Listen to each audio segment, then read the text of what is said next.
Heavenly Father, we ask that you come to us today. Let us hear Logan's experience with his father and all the wonderful thing they've had through sobriety. Help Larry and I to be there and try to help share that message along with Rob. Thank you, Katie, for doing everything she does for us.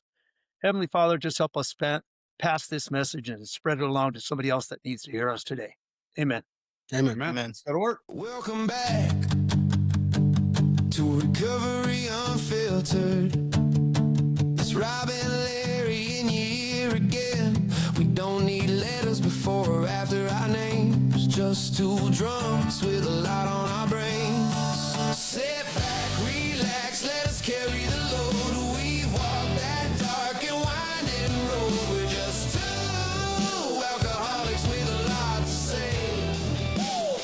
This is Recovery. We had another little intro, but then Larry came up with that one. It's pretty catchy. You know, I like that. It's catchy. It is The catchy. whole song. Did I send you the whole song? I sent it to Bonnie the other day. Yeah. Because Bonnie said she never heard it. There's a whole song to it. I've Okay. been messing around with what's called Sono. It's an AI. Anyways, that's Logan, everybody. That's Logan right there. That is Mini Rob, if you haven't noticed. Mini Rob. And the other one you heard is Mr. Jim Hart. This is our first one that we're doing. I don't know if you want to call it Skype, however you want to call it, but he's coming to us through Riverside. So Yeah, we but can't see test him dummy. because the monitor is behind us. But can he see us, or he just Oh no, he could see us. okay? Yeah, but he's so ugly. Thanks, Sorry. Rob. Ugly. We Yeah, don't want to yeah. look at him. Yeah, I got a face for radio. Yeah. You do.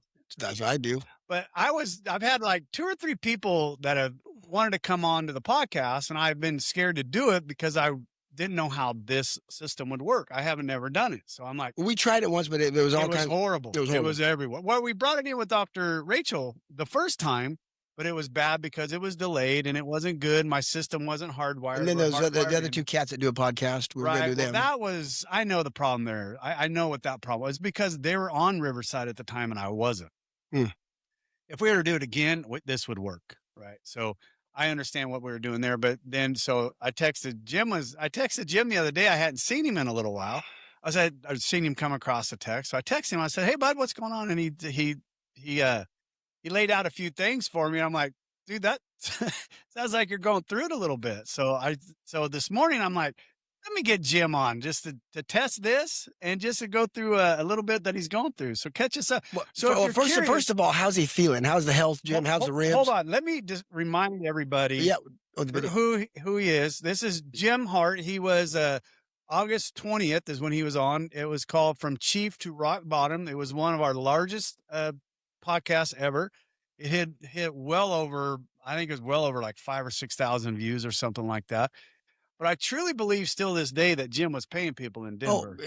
Colorado they were getting kickbacks. Yeah. Yeah, Why do you Jim, think I'm broke now? That's why I'm but- broke. Well, that's all right. Hey, but you're popular. And I guess that's worth it. You're famous. First time in my life. Yeah. You're ghetto fabulous. So answering Rob, how's your health after that fall you took? It's good. I mean, it wasn't, the only thing I really broke was my pinky finger, and the rest of it was all just bruising. But this finger's kicking my butt. I still can't get it straightened out. But, what do you do? Nothing you can do. You can't just drink tea anymore because you can't stick your pinky out. I can drink tea. Just like that. Damn it. Tell me what's going on with you. Not a whole lot. Just been, I went back to work, took the winter off. I just did the retirement thing. And then summer came around. I went back to mowing at the golf course, which is kind of my happy place. I love it out there.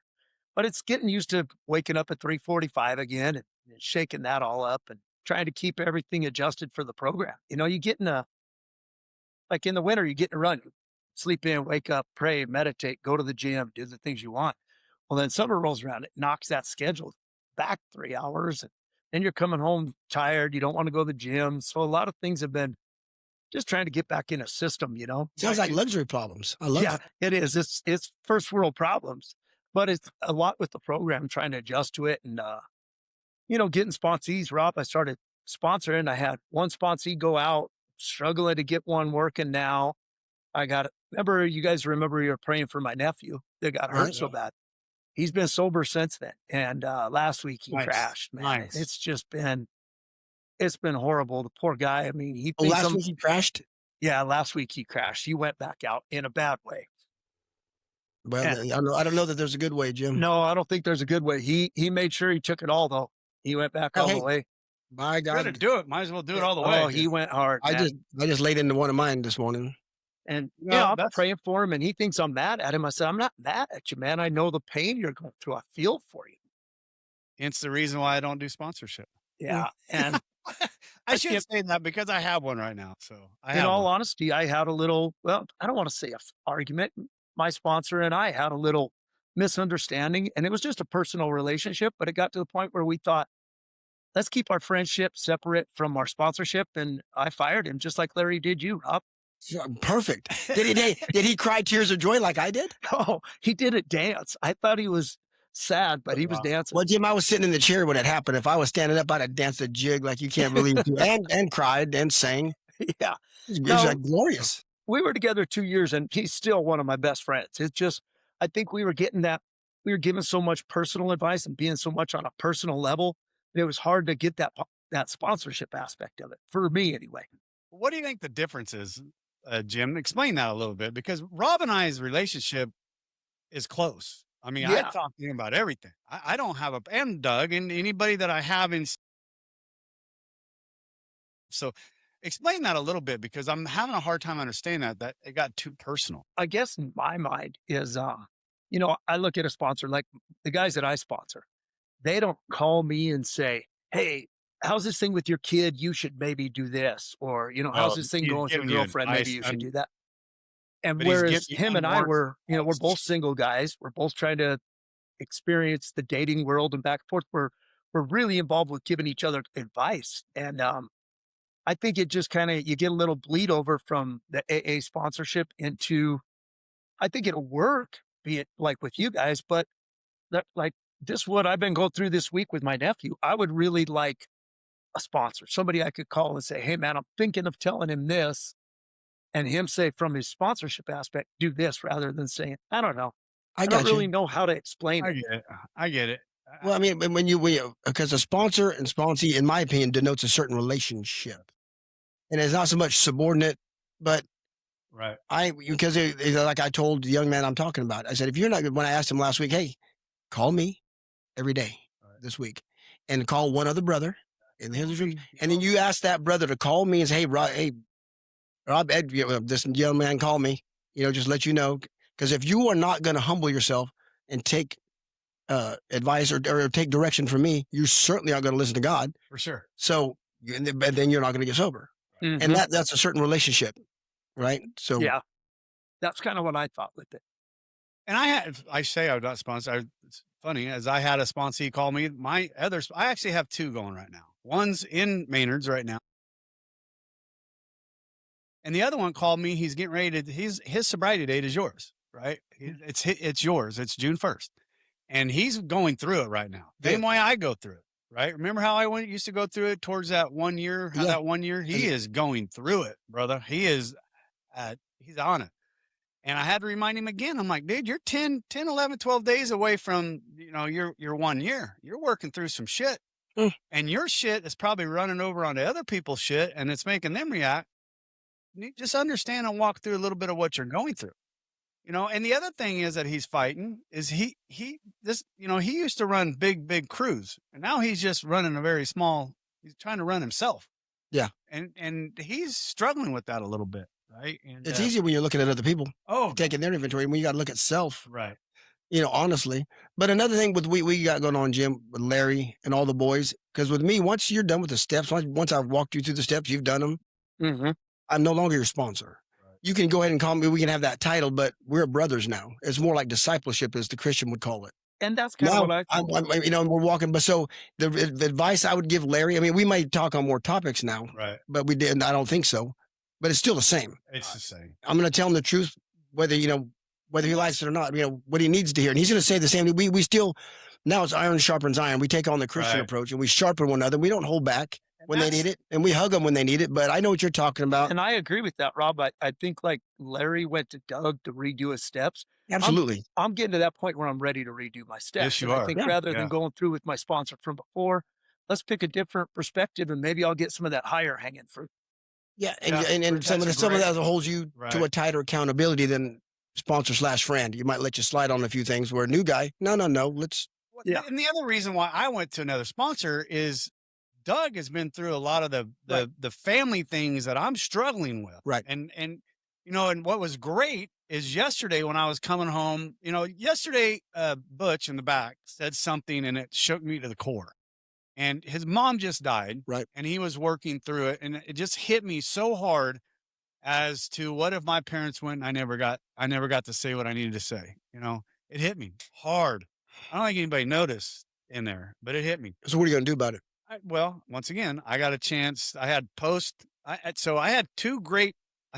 meeting with John on the drive in, and I had a pre meeting with John on the way in, and then I had a post meeting on the way home. My pre meeting was me not being able to go camping with you guys. I'm struggling with that, right? But we're gonna have fun without you.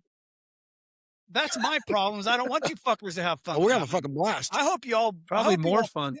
I hope y'all get dirty and don't catch any fish. And we will. We'll get dirty. We'll catch all kinds of the fish. fire don't light. I hope you guys have a miserable fucking time without me. But Son, hey, that being said, we got Brandon. We're gonna eat good. We're gonna have fire. We'll be just fine. But that being said, I can't do it. So I was feeling like I'm not being a part of the group, right? Yeah, you And are. it just sucks. Well, whatever. That's the way. So we talked about that.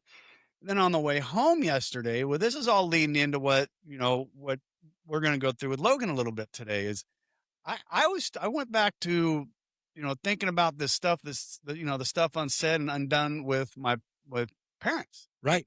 And towards the end of it, without going into depths, and John helped me see this, is one of the things I've never done is I've never turned it over to God and let him have it. Right. I've never done it ever.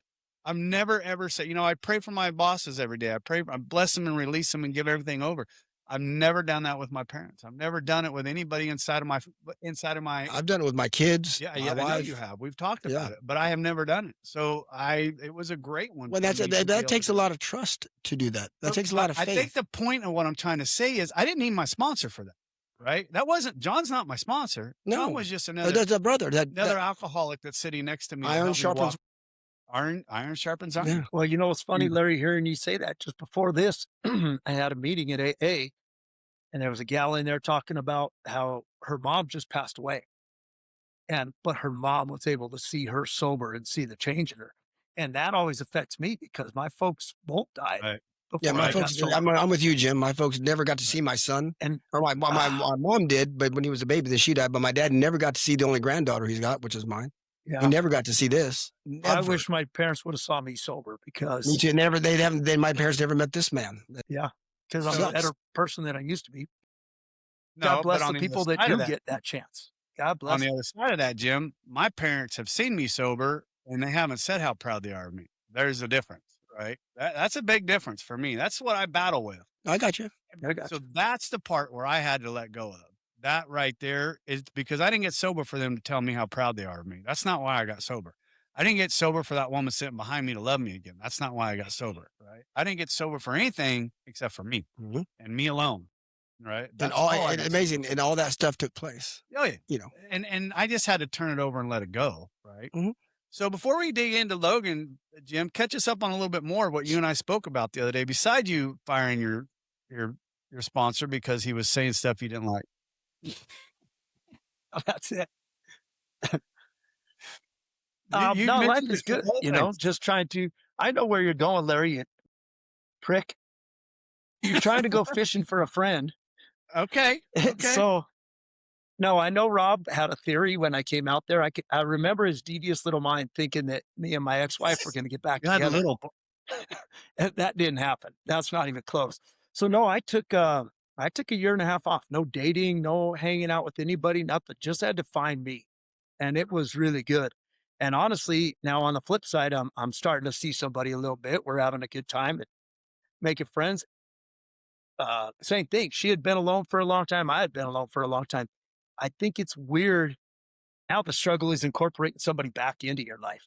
Yeah. There's those nights I want to just say, "Hey, I'm gonna sit on my couch with the dogs." Hey, yeah.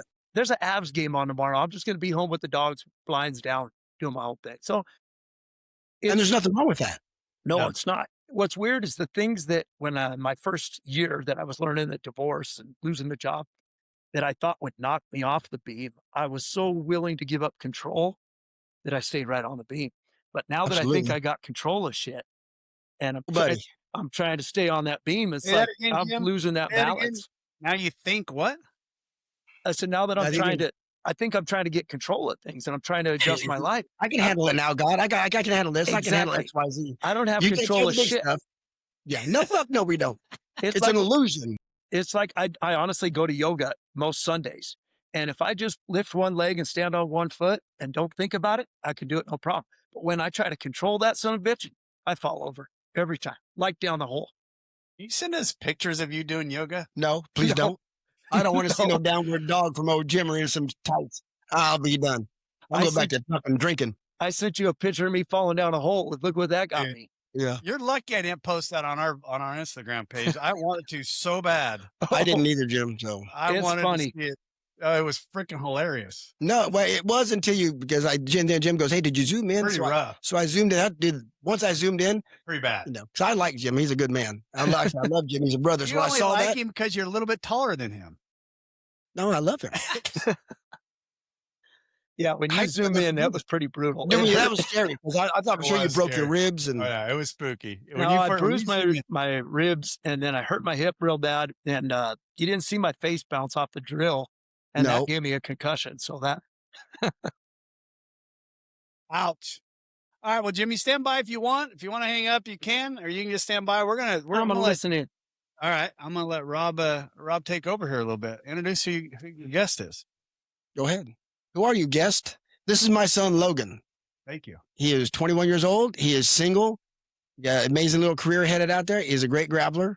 He's a lot better than I am. He's probably the single best human being that I know. You know, as far as character, honesty, all that stuff, is him. If I grow up, I want to be like him. And it's not because he's my son. It's just, you know, rigorously honest. But so here's what happened if he does lie, though. One time, the only time I know that he lied, his mom asked, hey, did you brush your teeth?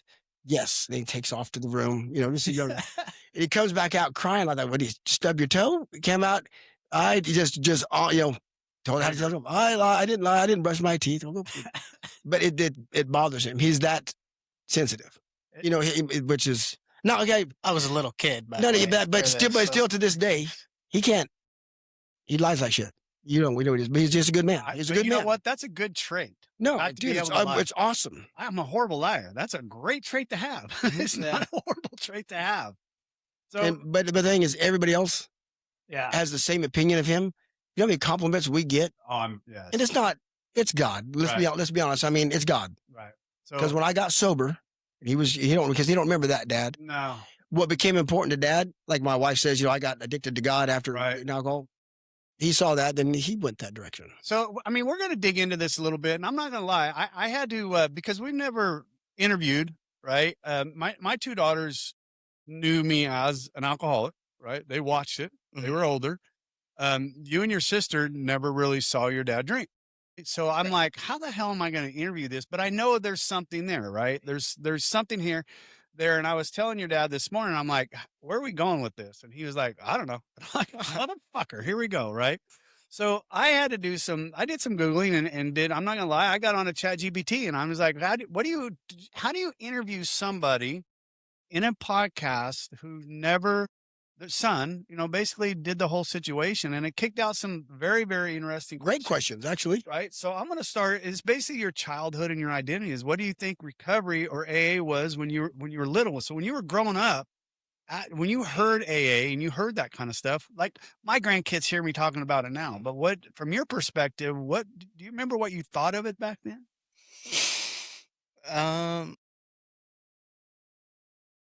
Wow, that's kind of hard. I don't know. So yeah, I don't remember my dad drinking, but the first thing I do like remember about it is like when he had to leave for like a month. Like I remember, You do remember that? I remember him sitting us down. My aunt was there, and I remember him sitting us down. Tammy and, was there. telling us, "Oh, I gotta go away for a month." It's still hazy. Like I don't remember the exact conversation. I just remember being there. But I feel like I wasn't too in depth about AA. Like I kind of knew what it was, and I kind of knew what he was doing, but like I feel like I didn't have a grasp of it until I was probably a little older. Like maybe like 6th grade, then I kind of start getting into it. Now, how old were you when I had you? Because one of my birthdays, I had him. One year, he got to get up in primary. Oh, really? And give you my chip, and my daughter did as well. Yeah, that was a long time ago. Yeah, he was. That Do was you a- remember how old you were when you did that? That's I- pretty cool, though. I mean, don't. That was probably one of the most nervous times I've ever been. Yeah. I remember that's like what I remember from it is being super nervous. being in that room. Yeah, actually, like we- standing up in front of a Yeah. bunch of people. We were Right. outside at the time. That's pretty cool. So so when he first got out, he talks about, quite honestly, he spent the first 3 years of being inside those rooms, right? He was gone all the time. Do you remember as a child going, where the hell's dad going out now? Yeah, it was. I feel like it was kind of. When did you work in Los Banos? Because I remember you were gone for a long time then, That was right before I got sober. and I feel like it kind of just felt the same. Blended in. Because like I remember him being gone a lot because he was working pretty far, Gotcha. and then I think it happened like right after. So it was probably already pretty worked to similar. the benefit It of that did. whole situation. Yeah, Yeah. kind of like a blessing in disguise. Did sobriety feel normal? Like when you got into be like 7, 8, like that? Did you even realize, like when you went over to people's houses or you heard other people talking, did you even realize what sobriety meant when you were a child? How old were you when that word meant something to you? I would probably say like junior high. Wow. Okay.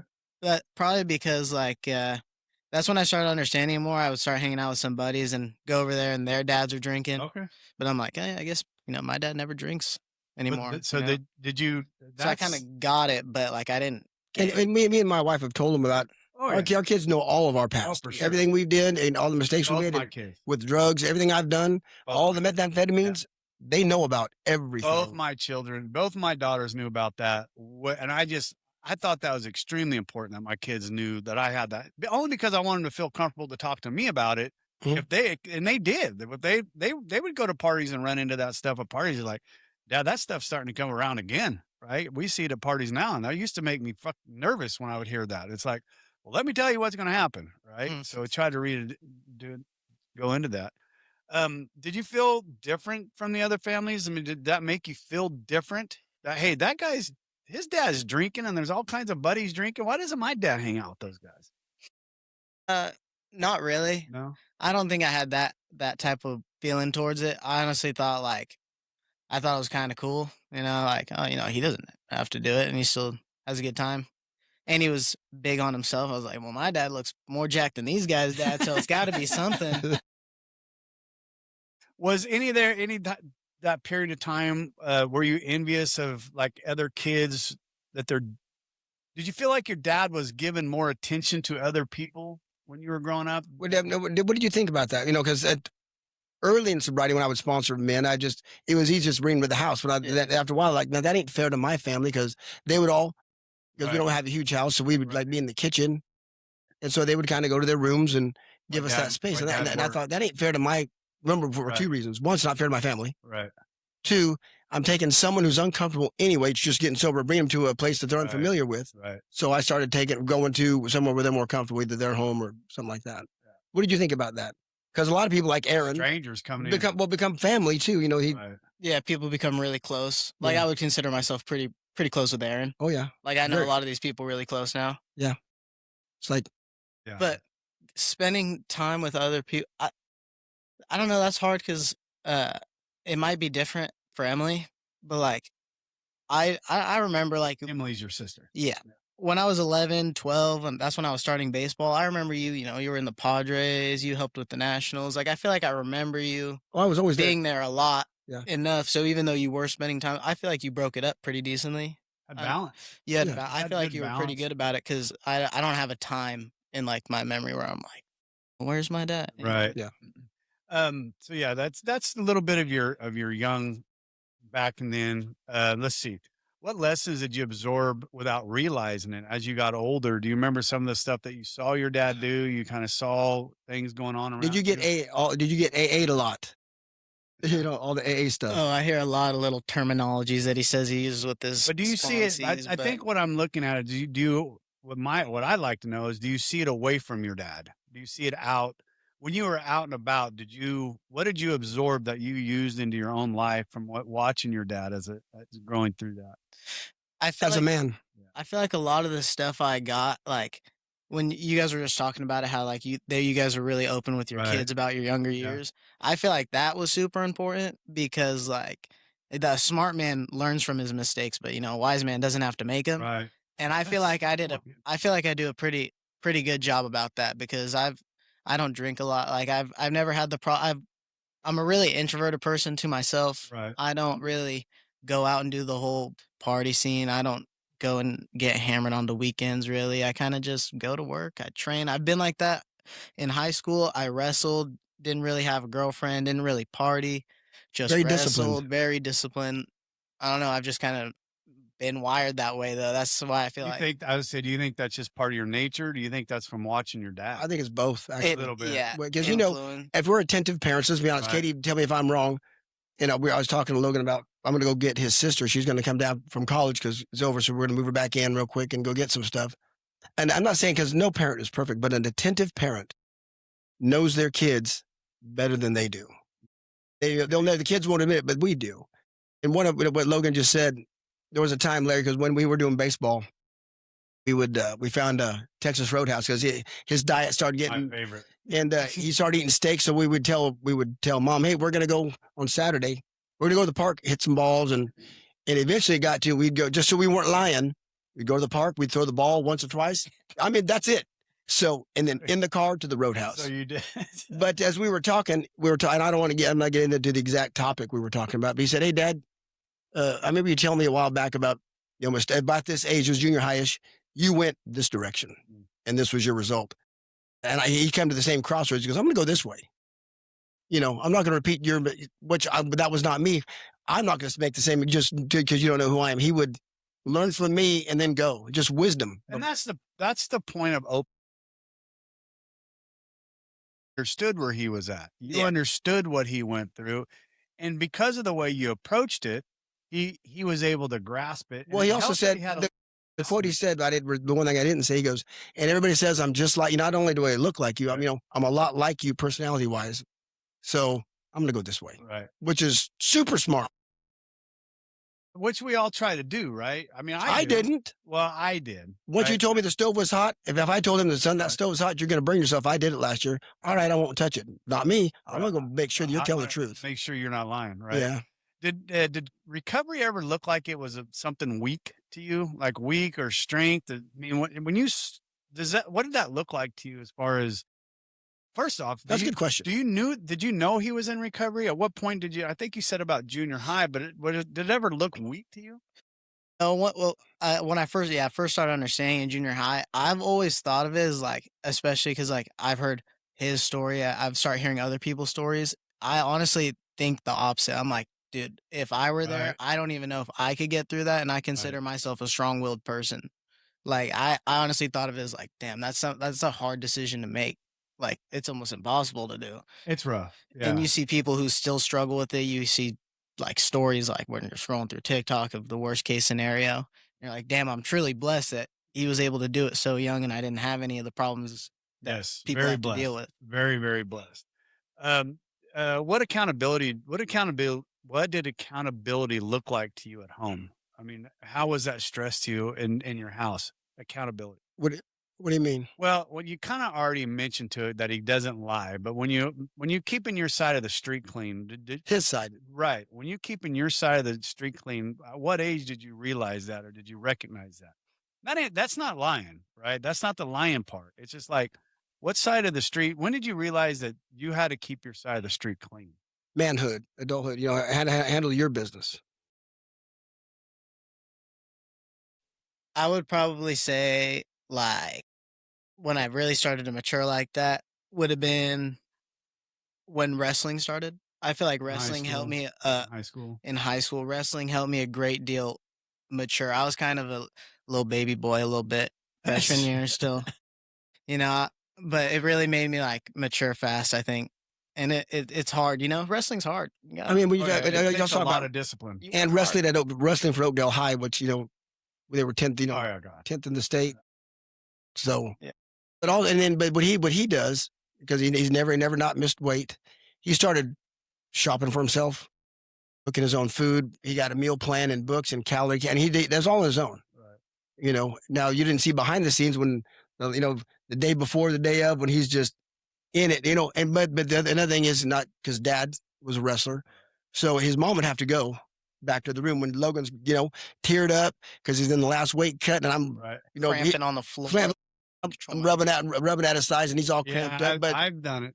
I get it. I understand it. but I want to ask you a question, son, because you did something in the 4th grade. It was about your dad, you know, about your mom and dad, and the blessing thing, that if you want to be blessed, be someone else's blessing. Oh yeah. That was on his paper. But one of the not the greatest things, but memorable lessons you learned from your father. And what did I share yesterday at the Saturday morning meeting? About being blessed. If you want to be blessed during your day, go be someone's blessed. And he had that written on a 4th grade paper. I was like, wow, they listen. He listened. Do you remember what caused you to write that? That is pretty for 4th grade. That's pretty intuitive. That is pretty intuitive for 4th grade. No, I could. It would have had to just be hearing it from him. I mean, I couldn't tell you the situation where he would have told me that, but what a blessing to hear that inside the room, inside the house, right? Inside the house to hear. Well, because we did the open house and to understand it. Right, at that so age. Bonnie was reading it. We were in. I don't remember your teacher's name. Mr. Heim. Yeah. So and she goes, "Hey, come here." So I went over there. I'm reading it. And I'm not gonna lie, that, you know, I didn't even remember when I said that, you know. But if you want to be blessed, be someone else's blessing. Where do we learn that at? In the rooms. Yeah, we learn. Get out of yourself. It ain't about you. Go. You know, give the cashier at the convenience store a kind word. Do something. Get out of yourself. Do something for somebody else. Then we do. You know, Jesus says it is better to give than to receive. Why does he say? When you're a kid, 5, 6 years old, and there's Christmas presents on the tree, I don't know. I'm not giving. I want. But as all those. But as we grow and we realize when we give of ourselves, that is the gift. That is the gift. And God teaches us that. Do you ever run into some of your dad's old? Yeah, I've heard some pretty crazy stories. What does that make you feel like? I was like, damn, he used to live it up back then. No, I've never been like that. So I was like, wow, he used to be like that, knowing him the way I know him now. I've heard stories of him in bar fights or his buddies in bar fights, because I have a pretty good relationship with some of them because I train with some of them. Right. So yeah, I've heard some. Jason Allen and TJ. Yeah. Right. I was like, damn, he was a badass back then. Now he's just a RoboCop badass. Now he's just an old man. Yeah. Well, he got the titanium hip, just RoboCop. Right. They so when you hear those though, it doesn't make you think less of your dad though. Right? Or it should make you feel more for your dad. Yeah, at the end of the day, I mean, I know who he is today, so all of that doesn't. And the battle he went through to get you there. I mean, that's kind of another question. And do you remember seeing him struggle with his sobriety inside the house? Do you remember? So we call it behind in our side. You know, we can see it when an alcoholic's whiting up on it. Right? They're having struggles. They're just battling through personal demons or anything like that. Do you remember points in times where you saw your dad just struggling with that happiness and that joyous and that free to be that way? I can't say I have. Really? Yeah, I don't think I may have, not that I can remember. So there's nothing that stands I got out. a question. Hit me. Well, the one thing your mother we had on her, she couldn't talk about was cancer. And that 6 month of, you know, when COVID hit, he was a sophomore in high school, you know, freshman, sophomore. End of my freshman year, yeah. End of your freshman year, sophomore. Yeah. Because you didn't get to wrestle your sophomore year because, you know, that. But a lot of, and I want to shout out. Why didn't he get to wrestle? Because there was no right. You couldn't touch. Oh, it was COVID. And sorry.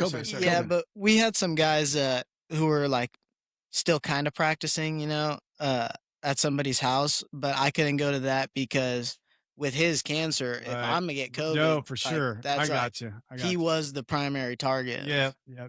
Sure. So you couldn't. All right. But what was your question? Well, first I want to shout out to the Jones family because he spent a lot of time, and like a lot of the times where I would break down or the chemotherapy would kick my butt 2 or 3 days later, and I have to go in. He's almost killed me a couple times. At those critical times, he was usually at their house, and they were just really. I'm very, very grateful for that. But what now? 6 years removed, because you saw me go from, you know, when I was 47 in great shape to almost killing me, and all the fight to come back, just so I could get on the mat with him. Really, you know, what was that like? I would say that was harder than anything else. Because I would say obviously I could remember that more. That wasn't very long ago, but that one was pretty hard. Like especially with COVID, like you're worrying about that all the time. Right. Like if I get COVID, I could give it to this guy, and then there were some scary times for sure. There was times where like they would when I was at the Joneses, I'd get a call like, oh, dad's in the hospital, something like this, and then I'm just sitting there freaking out. And then there was one time, like about the chemo brain. Yeah. Uh, Oh, tell them about it. yeah, there was before they knew what chemo brain was. I don't even really know. Well, because they were supposed to. No one told us about that. Get me on like a mild antidepressant because either your serotonin receptors or they're blocked, or you don't make serotonin, or you can sometimes, and you lose. That's what I'd have to go if you'd lose yourself. It's like being in your head or being in prison. You're here, but I couldn't speak. I couldn't get out. I couldn't tie my shoes. And that's what I have to go to the hospital and then get me balanced back out. Somebody it was crazy. Go ahead. Yeah, but one time, when I was home, they told it was either him or mom. They were like, I told you, you got to hide the guns. And that one, I was like, you told me that before. Yeah. That one was pretty crazy. I was like, oh shit, you're this is definitely serious. old enough to comprehend that. Yeah, he's in high school. Yeah, I was like 16 or 17. I've never seen him like that. I'm like, really? Like it was crazy. I was like, okay. But that wasn't from his alcohol. No, that was the chemo brain. That one was. That's a question though. But during that period of time, did your isms come in press in there at all? So you were able to keep those. I mean, yeah. So I mean, that only triggered in my head because you're battling some real shit. Oh yeah, yeah. So yeah, but I looked at him and said, you got to go hide the guns. What do you think? How do you think recovery changed the direction of your family? I think if he didn't recover, if he was still here, he wouldn't be with my mom. So I mean, that's a huge change. But I don't even know if he'd be alive. You were pretty much rock bottom. Yeah, doesn't get much lower than that. I mean, I would have to grow up without I'd have to grow up without a father, single mother. I probably wouldn't have got to enjoy sports. I would have had to, help my mom out whenever I could, take a responsibility. It would have been totally different. I've thought about that. I've thought about like literally just little tweaks in the timeline could have changed anything. It's incredible, right? When we start thinking about those timelines, and I've said this multiple times. I literally want to write out my timeline on my time from 2007 when I had my gastric bypass, honestly, is because it just moments, and I've said this many times, there's moments in time that change your course of life, right? Moments and decisions that change your course in life, right? And his decision to sit down there in front of Tammy and say he's an alcoholic drastically changed his course of life. And theirs. Everybody around you. We don't realize how good. And the men that you've saved. I mean, that decision, just that moment of time changed just quantums of difference, right? It was just a ripple effect. Well, think about this, Jim. Doug and I were talking about this on the way home, because Doug is now getting knee deep into sponsorship. Do you like the stuff that I've been doing for years? He's getting it, and he's like, he's asking me questions. God, how do you deal with, when all these men are, they're just giving you all this stuff and just not, to be depressed, or how do you handle it? That's God. God doesn't call the equipped. He equips those he calls. So if you're called there, you're equipped to carry that burden. You're equipped to carry that load. God gives it to you. It's amazing. But I want to tell a story about him, my son, one of the greatest, and I'll be able to do it without tears this time because I've said it. I've shared it a few times, beautiful about his character. So when I go through cancer, getting my throat, my head cooked, about the fourth or sixth week, onto the third month, fourth month, fifth month, you can't, after about 10 o'clock in the day, you can't talk because so I'd call Pastor Steve sometimes and just like, whisper, please say a prayer for me. Because I like to hear prayers out loud, and Steve would. But every night for years, I would do Bible time with the kids. We went through the Bible all the way through it. Then at this point in time, we were picking books. So like 1 month, he gets to pick a book, then we go through it. Then Emily would.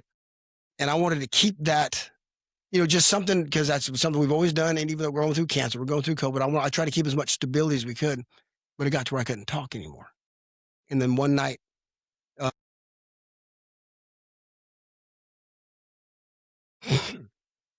I'll get through it. That's right. Fuck, man.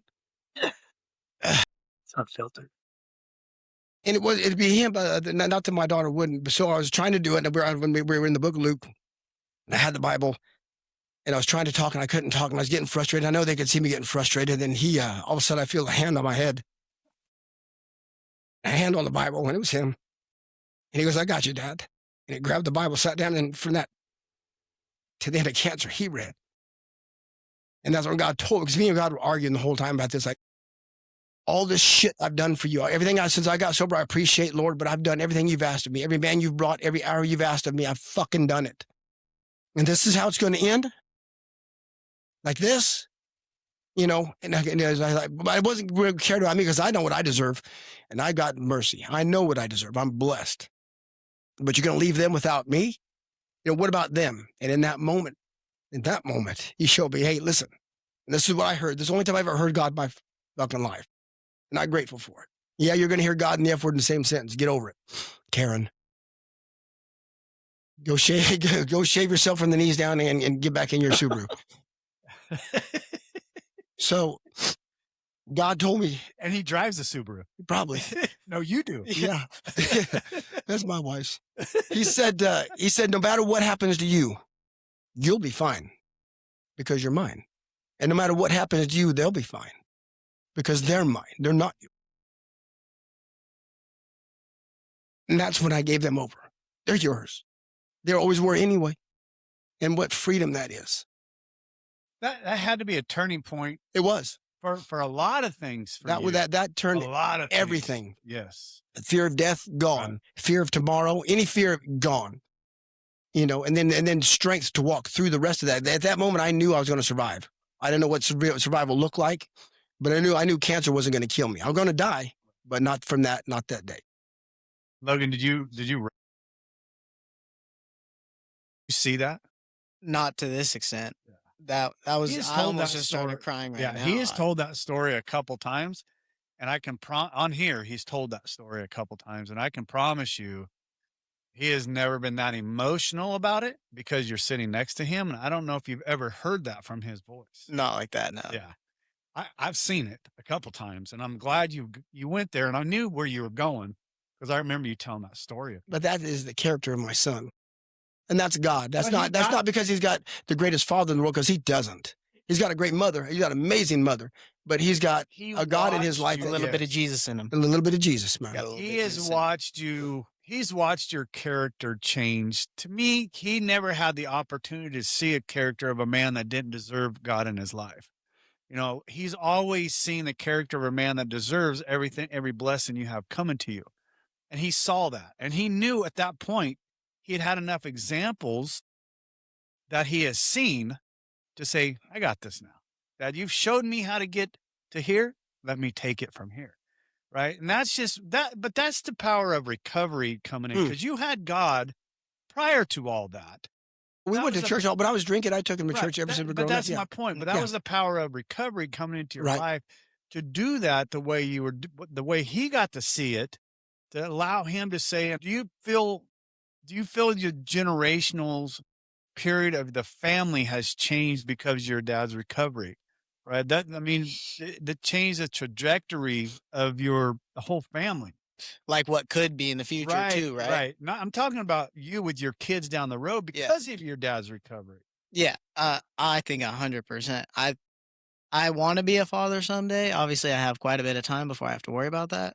But I know I want to be a father, and I think I'm going to be a really good father. Oh boy.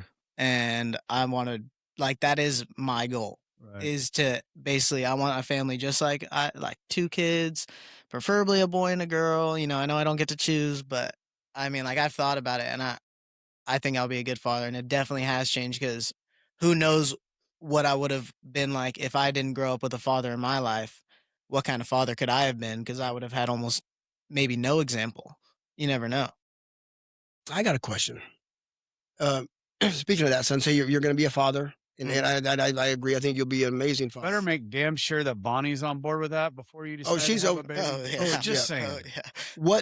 What would you do different than what I've done? What maybe what you would see as mistakes that I've made, or things that maybe a direction you wouldn't do, or would you make your son wrestle? As opposed to when it be giving you your freedom not to. I would say mistakes so much, but if you want to call them mistakes, go ahead. Because we're imperfect, and imperfect people are going to raise imperfect people.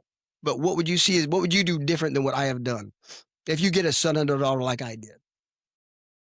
I haven't put as much thought into this. It's still pretty decent time away. What would I do differently than what you did? I would probably make my son wrestle when he was young. I'm gonna put him in it or jujitsu or something, just because it's good to have. Especially because I'm a pretty small man. You know, I don't want him to get bullied or anything. So knowing how to defend yourself is important when you're young. And if he doesn't like it, I'll let him quit.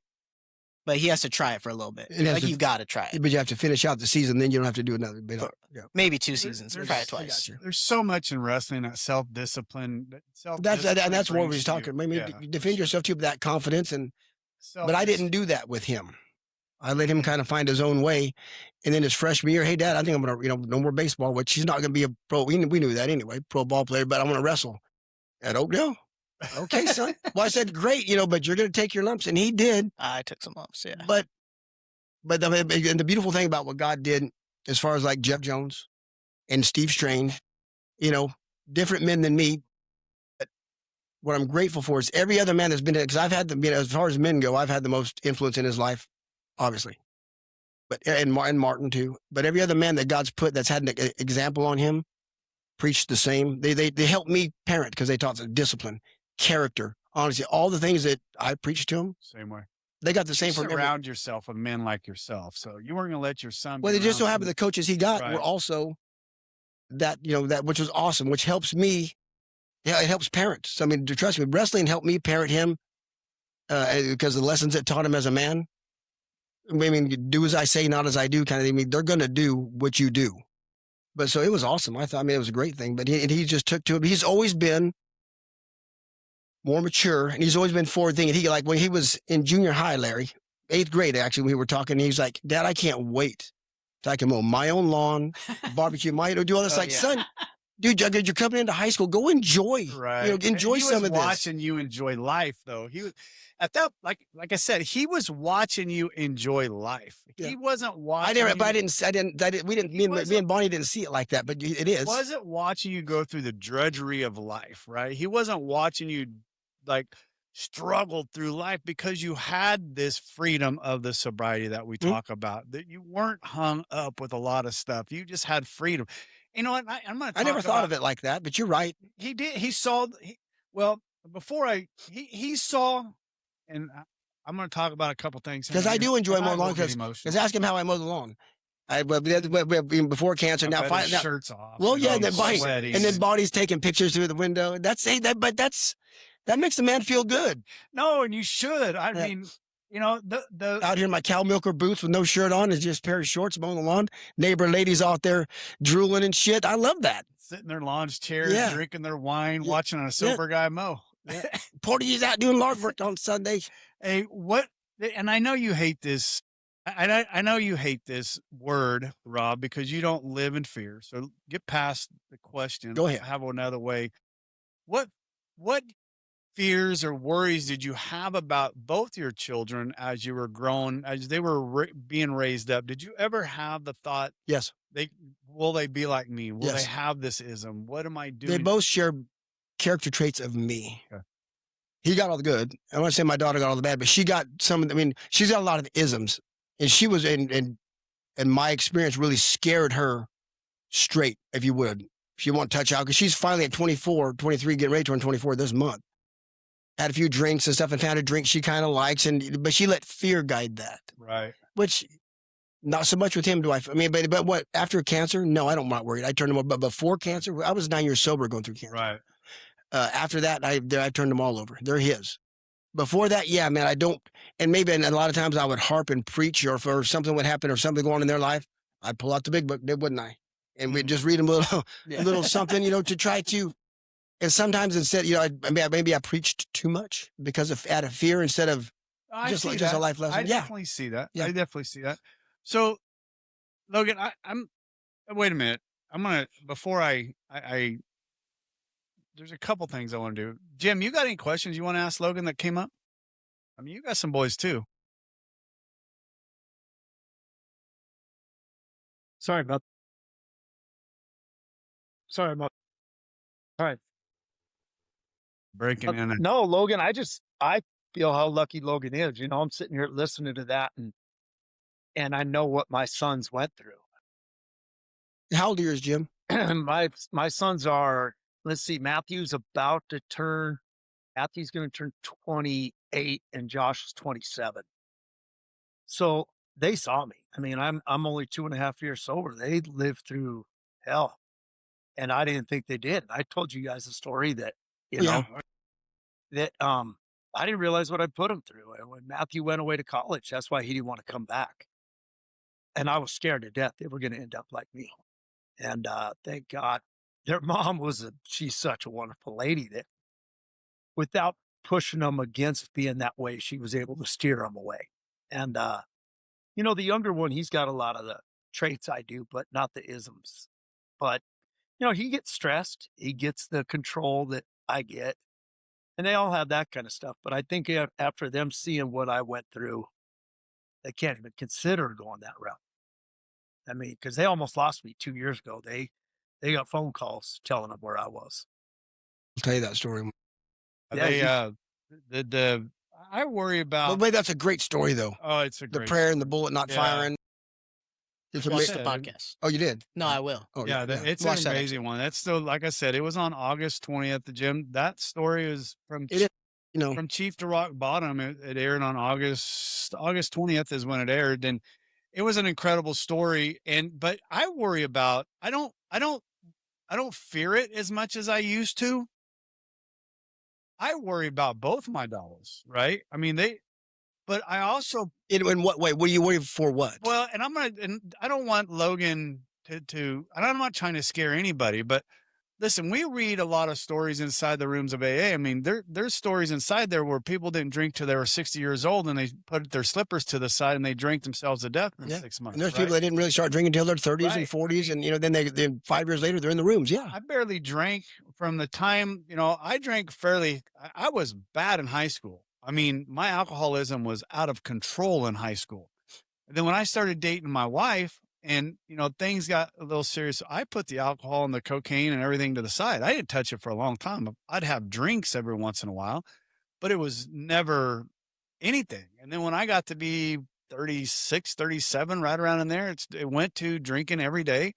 To drink, and then by the time 2019, 2020 came around, I was full blown, right? I mean, there was nothing stopping me, nor her, nobody was stopping me, and I was 50 years old and, I just didn't give a shit anymore. So, and that's what I say is you just don't know, right? Right. But he knows one thing. The minute he asks himself, because he's, your daughter see it now. Once he has to ask himself, I wonder if drinking's a problem. I wonder if this is becoming a problem.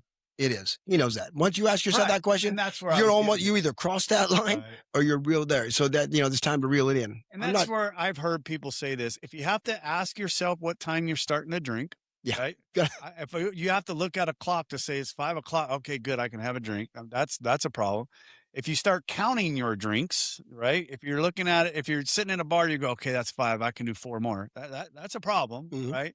I mean, there's a lot of triggers that I've talked about that you go, I mean, are you a full-blown alcoholic? No, you're probably not. But normal people, drinkers don't ask themselves those questions. You've got a problem that you need to get hold of. That's my point. Mhm. These are, and your dad hates this word.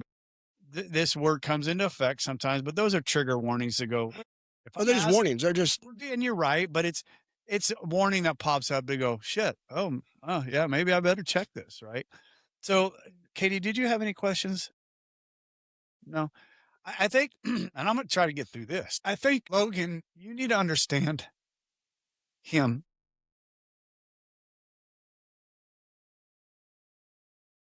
In fuck, what he is to us. Your dad has saved a lot of lives. He's put a lot of families back together. Not him alone. God has used him in ways that is incredible. He is very, very highly respected in this rooms of AA.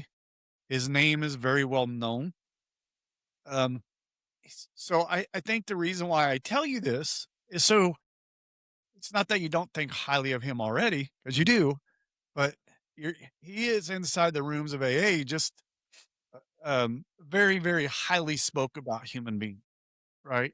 Um, and to have him sitting across from me to do these podcasts, I am tremendously blessed. You know, I was making a joke yesterday that when I went to, because I didn't go to primary to get my uh, my 4-year chip on my actual birthday. I went this Friday here, and it was fun is when I walked in, everybody was like, "Where's your partner? Where's your partner?" I think one person was, of course, was Jay wanting to know where my wife's at, but everybody else was wanting to know where my partner's at. Where's your partner? Where's your partner? Where's your partner? And I'm like, he's not fucking here, you know. So I mean, people just recognize us as a team together, and I'm blessed to have that. Blessed to have that.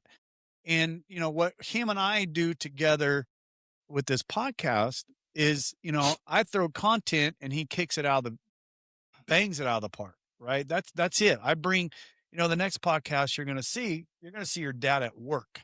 And I can't wait for you to watch this, because literally I told him, I said, what, you know, when I was preparing for these 2 podcasts, I really didn't know how to prepare for you. And like I said, I had to Google it, but I knew what I wanted to do for the second one, right? I want to display your dad in true active form.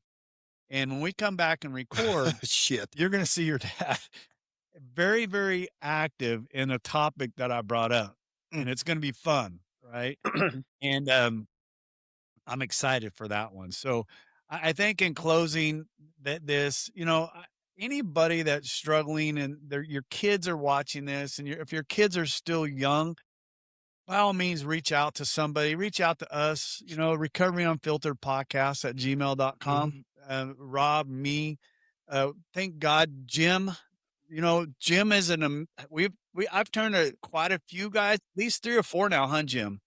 Turn them over to you. 3 or 4. The guys that are first responders that have reached out to us because of, you know, they heard Jim's podcast and they reached out, you know, and it's just, we're here to help. And yesterday, my conversation with John, and because like I said, I'm struggling that I wasn't going shooting yesterday. I was struggling because I wasn't being a part of that. And John helps me by saying, Larry, what you do with that podcast is more involved than, you know, because what I do after you guys leave, I still got to is the work. You do the work. I got to do the work. He does the work. This is the easy part. Yeah. You know, this is the fun part. The work comes in, you know, you see all this stuff, you see everything that I'm trying to do. That's the work. And this is the stuff that helps, you know, this is what I stay involved with. This is what I, you know. And I've never really, and I should. No, I will now. No, you shouldn't. I asked you to do it with me, not for me. So, but I don't share with him. Like sometimes, like I've never shared one email or stuff. You know, I share them with Bonnie. You should. No, I will now that he's been on. We get from around the world, around the country, you know, people calling in, and just amazing what God does with this. When you step out and you do a little something, God just takes it and just blows out the water. Amazing stuff. And I just read one again this morning, and I don't know if this is it or not. I think this may even been the one from Aurora, Colorado that I put in to Jim. And it was a guy that had a 45 Colt in his mouth, which I've had. And he was just, my son doesn't know that story. Yeah, he was just there. Yeah, never mind. He was on it, and it's not that we pulled him out of the gates of hell, but he came across our podcast and he listened to it and he reached out to us, and he was a first responder, and he was in Aurora, Colorado. And that's the one that, you know, Jim's from Denver, and that's the one we got into Jim. And, you know, we've done some fun things, and it's because there's 2 things I want before we close. What I'm so grateful for. I mean, of course, grateful to be sober, grateful for all that stuff, but I'm really grateful that my son and my daughter and my wife, they got to see, you know, there's no doubt. I mean, he's got his own relationship and he's building his own relationship with God as he understands him, but he got to see God's power. He's got to see God actually work in the life of human beings. So he knows there is one, and he knows who it is, you know, so, which is awesome. He got to, you know, you got to actually see firsthand what God can do. And 2, if you're out there and your kids are young and you're struggling with alcoholism, he was 6. when I got sober. 6 years old. And doesn't remember. If you do the deal, you can have this. You can have this. Because Gary Z told me when I was a year and a half sober at the Friday night meeting in Oakdale. Just doing the deal, putting my head down, just going to meetings. And he looked at me, this little prick, and he's smaller than me. Voice. That's little. And I don't know why he just shows, and there's 60 men in there. There's 60 people. He's looking at me and says, if you don't want your kids to grow to be like you, quit being like you. Which right then told me that's when what Jay had told me, AA is not about not drinking one day at a time. It's about living life one day at a time, happy, joyous, and free. It's not about me. I've got young ones in my house. It's not about just staying sober. Right. It's time to be a parent, be a man, be a husband, be a father.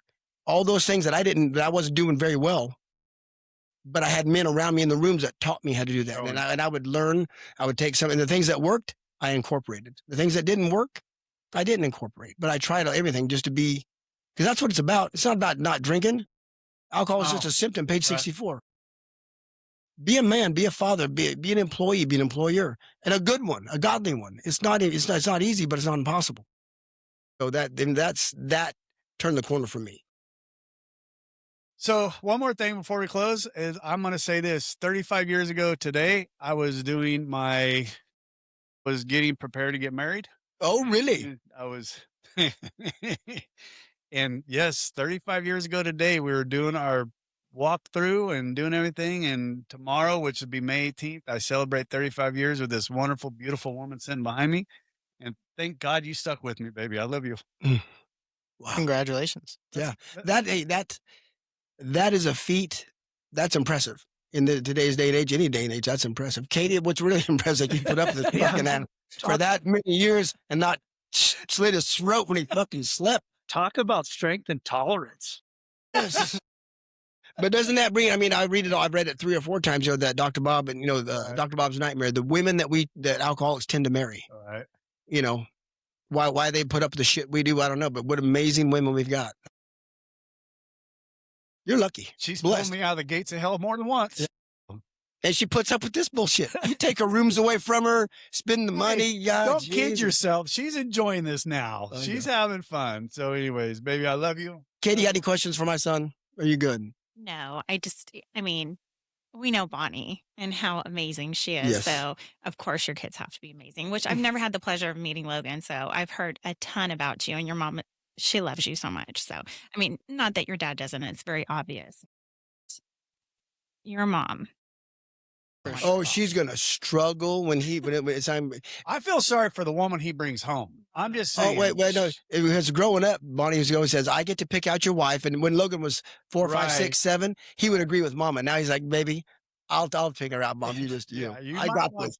You might want to take your girl and have your sister vet her, and then have this girl vetted by multiple people before you take her home to Mom. We'll talk, and then I'll have Mom all warmed up. It'll be good. Well, let's be truthful here. That girl's going to have some pretty big shoes to yeah. fill. Oh, God. Because for her to step into any role of significance in his life, she's got to follow that same cookie cutter as Bonnie, and that's going to be tough. And that's something to really think about. One word of advice to have is never compare a woman that you marry to your mom. No. If you do that, you're fucked. I promise you. Larry didn't. I'll keep it in mind. Yeah. Don't ever do that, because it will disappoint you. I promise you, because there's very few women like your mother. Mm-hmm. Thank God. I love you, Bonnie, but thank God. Yeah. Anyways, baby, let's get out of here. Podcast. We're gonna do if you'd like to reach out to us, please email us at recoveryunfilteredpodcast@gmail.com.